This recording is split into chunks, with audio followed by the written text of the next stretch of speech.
My self Arvind Kumar Meena, assistant professor, government college Tonk. आज हम reaction isochore equation के बारे में अध्ययन करेंगे। यह आइसोकोर इक्वेशन बॉन्ट्रॉप ने दिया। साम्यावस्था स्थिरांक पर ताप के प्रभाव का अध्ययन करने के लिए सबसे पहले बॉन्ट्रॉप ने आइसोथर्म इक्वेशन तथा गिब्स-हेल्महोल्ट्ज़ इक्वेशन का उपयोग करके एक नई समीकरण डिराइव की, जिसे हम बॉन्ट्रॉप आइसोकोर इक्वेशन के नाम से जाना जाता है। इसे बॉन्ट्रॉप समआयतनिक समीकरण भी कहते हैं। इसको डिराइव करने के लिए गिब्स-हेल्महोल्ट्ज़ समीकरण, गिब्स-हेल्महोल्ट्ज़ इक्वेशन तथा बॉन्ट्रॉप आइसोथर्म इक्वेशन के आधार पर इसको डिराइव करते हैं।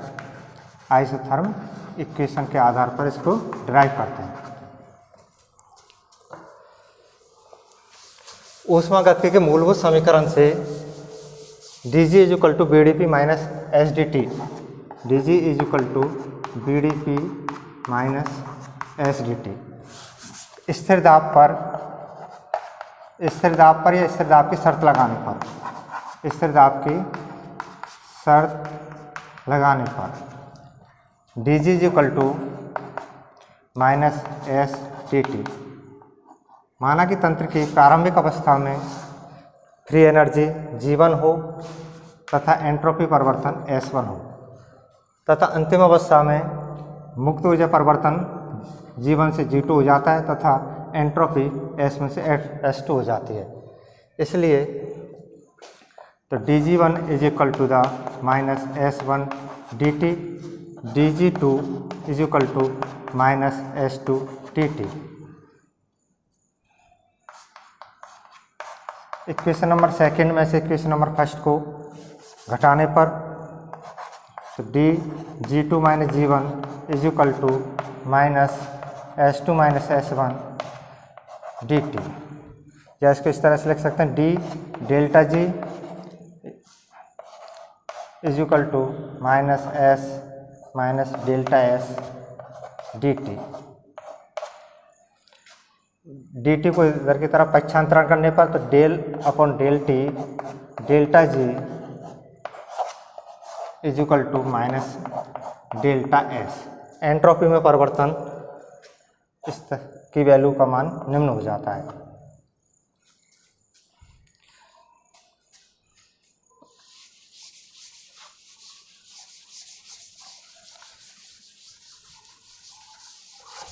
गिब्स की फ्री एनर्जी हम जानते हैं। गिब्स की free energy =ΔG = ΔH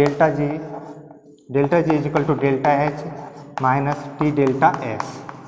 -ΔS की वैल्यू अभी हमने डिराइव की। -ΔS की value del/dt ΔG constant pressure. Equation number second में इसकी वैल्यू रखने पर तो ΔG = ΔH + T del/dt ΔG constant pressure. आगे इसको और सिंप्लीफिकेशन करेंगे तो ΔH = -ΔH, इधर की तरफ लाएंगे तो -ΔH = T del/dt ΔG T - ΔG। दोनों तरफ t² का भाग देने पर, दोनों तरफ t² का भाग दोगे तो -ΔH/t²। इसमें भी इधर t² का भाग दोगे तो ये इक्वेशन हो जाएगी। इक्वेशन नंबर थर्ड हम जानते हैं कि बॉन्ट्रॉप आइसोथर्म इक्वेशन से गिब्स की free energy ΔG = -RT ln Kp होता है। यानी किसी भी रासायनिक अपक्रिया में मुक्त ऊर्जा परिवर्तन को निम्न प्रकार दिया जा सकता है, या बॉन्ट्रॉप आइसोथर्म इक्वेशन कहते हैं। T को इधर की तरफ लाएंगे तो ΔG/T = -R ln के पी। इस इक्वेशन का थर्ड, फोर्थ, फिफ्थ इक्वेशन का स्थिर दाब पर अवकलन करने पर, स्थिर दाब पर अवकलन करेंगे तो T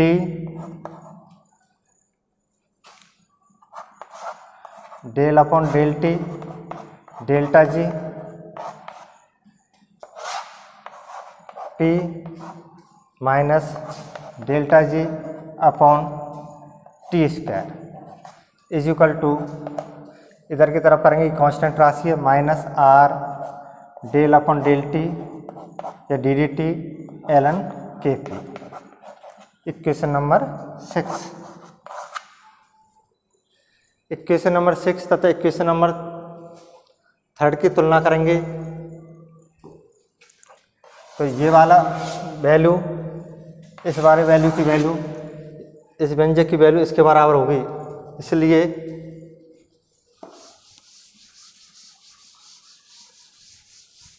minus delta H upon T square is equal to minus delta H upon T square is equal to minus R D D T L N K P,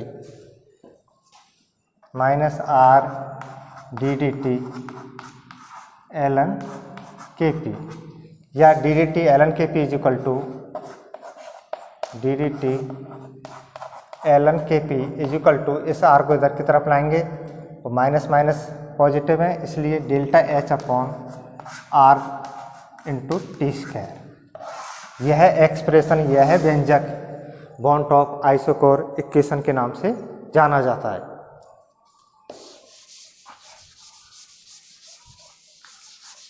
किसी भी रासायनिक अपक्रिया में टोटल ऊष्मा परिवर्तन या ऊष्मा का विनिमय डेल्टा एच का को कैलकुलेट किया जा सकता है इस व्यंजक से। माना कि साम्य स्थिरांक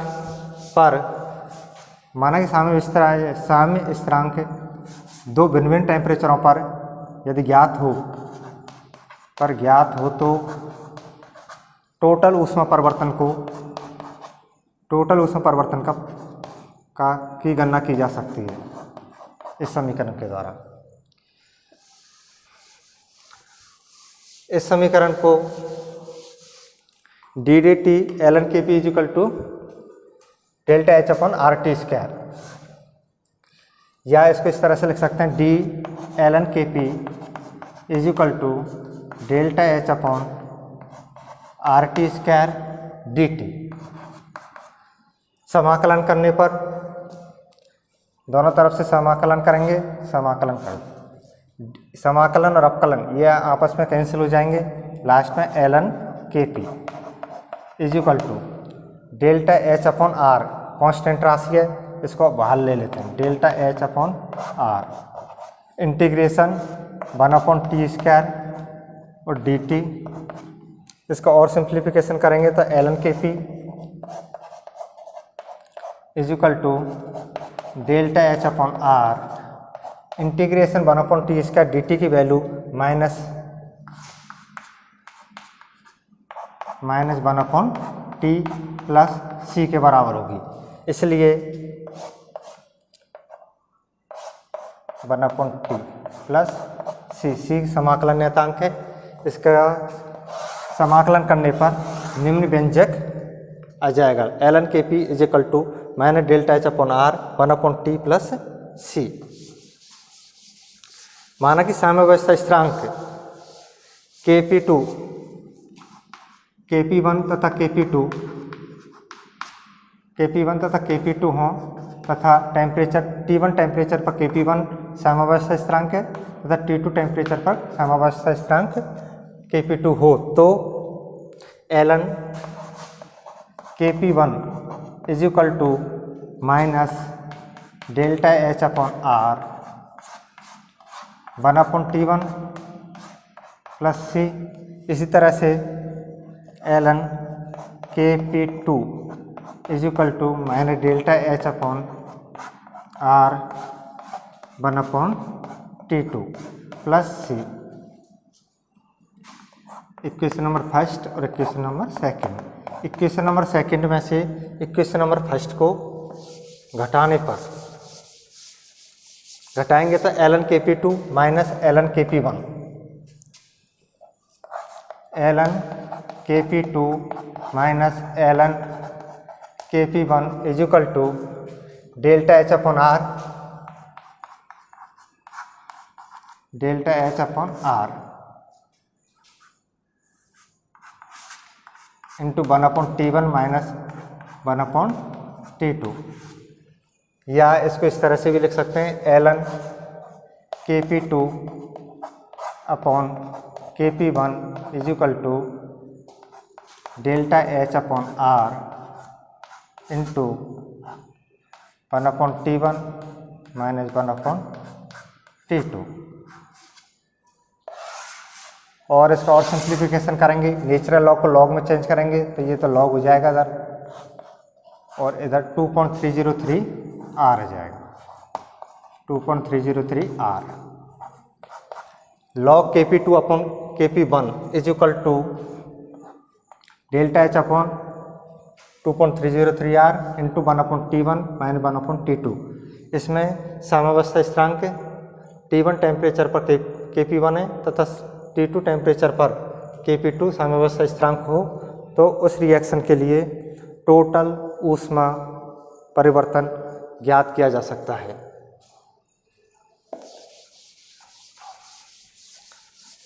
यह समीकरण बॉन्टॉप समआयतनिक समीकरण के नाम से जाना जाता है। यह बॉन्टॉप आइसोकोर इक्वेशन Kp के फॉर्म में, इसी तरह से Kc की फॉर्म में, Kc के रूप में, Kc के फॉर्म में आइसोकोर इक्वेशन, बॉन्टॉप आइसोकोर इक्वेशन को निम्न प्रकार डिराइव कर सकते हैं। माना कि हम जानते हैं कि आंशिक दाब के रूप में साम्य अवस्था स्थिरांक Kp तथा सांद्रता के रूप में साम्य अवस्था स्थिरांक Kc में निम्न संबंध होता है। Kp तथा Kc में निम्न संबंध होता है। Kp is equal to Kc RT की power delta n, relation between Kp and Kc। Kp means आंशिक दाब के रूप में साम्यावस्था स्थिरांक है, Kc सांद्रता के फॉर्म में साम्यावस्था स्थिरांक है, इसलिए Kp is equal to Kc RT की पावर डेल्टा n। इस समीकरण का दोनों तरफ लॉग लेने पर तो ln Kp is equal to ln Kc plus delta n ln RT। इसके बाद में T के सापेक्ष अपकलन करने पर, टेम्परेचर के सापेक्ष अपकलन करने पर तो ddt ln Kp is equal to ddt ln Kc plus ddt delta n ln RT। समाकलन करेंगे और इसको इस तरह से लिख सकते हैं ddt ln Kp या ddt ln Kc is equal to ddt ln Kc is equal to ddt ln Kp minus, पहले इसको सिंप्लीफिकेशन करेंगे तो ddt delta n ln RT की value plus delta n upon T होती है, और दूसरी साइड लेंगे तो माइनस के डेल्टा n अपॉन T। क्योंकि अपन जानते हैं कि अभी क्या कहें सिद्ध किया कि ddt ln Kp की value ddt ln Kp is equal to delta H upon RT square को भी डिराइव किया, तो ddt ln Kp की जगह पर अपन इस वैल्यू को लिख सकते हैं delta H upon RT square.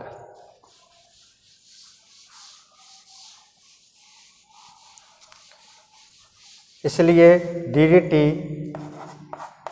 L N K C is equal to D D T L N K P की value delta H upon R T square रखने पर delta H upon R T square minus delta N upon R T, sorry T, R T से ऊपर गुना करने पर तथा R T का भाग देने पर, आर टी का भाग देंगे तो आर टी स्क्वायर हो जाएगा। क्योंकि अपन जानते हैं कि delta H is equal to delta E plus delta N R T होता है।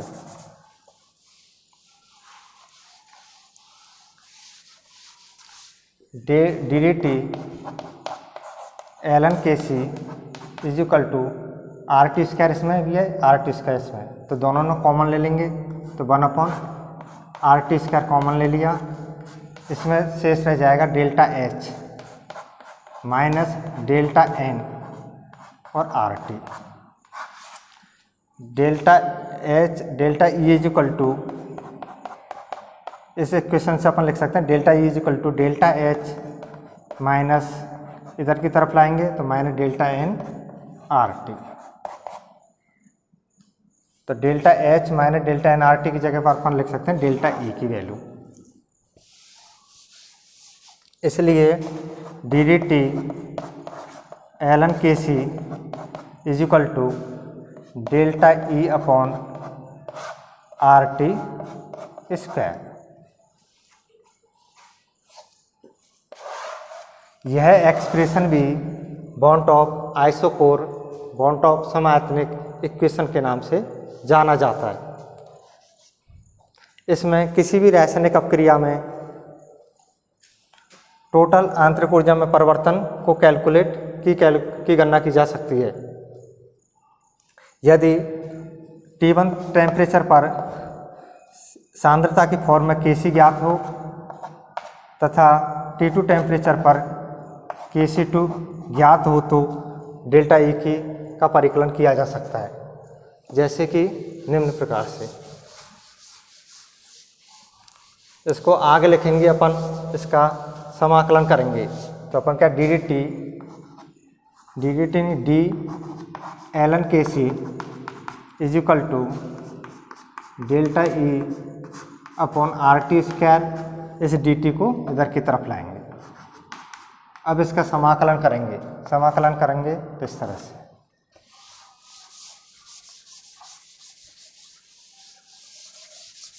समाकलन करेंगे। इंटीग्रेशन और डिफरेंशिएशन आपस में एक दूसरे के अपोजिट होते हैं, इसलिए कैंसिल हो जाएंगे। Value L N K C is equal to delta E upon R constant है, इंटीग्रेशन 1/t स्क्वायर और डी टी। और आगे इसको सिंप्लीफिकेशन करेंगे। L N K C is equal to delta E upon R integration -1/t plus C समाकलन नियतांक है। माना कि T1 टेम्परेचर पर साम्यावस्था स्थिरांक Kc1 हो तथा T2 टेम्परेचर पर साम्यावस्था स्थिरांक Kc2 हो तो ln Kc1 is equal to delta E upon R minus 1/T1 plus C, equation number first. इसी तरह से ln Kc2 is equal to delta E upon R 1/T2 plus C. Second equation में से first equation को घटाने पर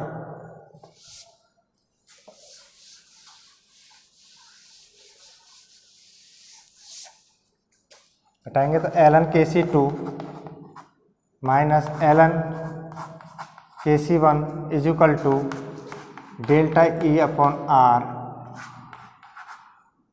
into 1/T1 minus 1/T2 और simplification करेंगे। ln Kc2 upon Kc1 is equal to delta E upon R 1/T1 minus 1/T2। Natural log है, log में change करेंगे तो log KC2 is equal to delta E upon 2.303 R। यह समीकरण भी bond of isochore equation के नाम से जाना जाता है। इसमें डेल्टा ई को कैलकुलेट किया जा सकता है जब T1 T2 ज्ञात हों तथा KC1 तथा KC2 ज्ञात हों, तो उस रिएक्शन के लिए डेल्टा ई का परिकलन किया जा सकता है।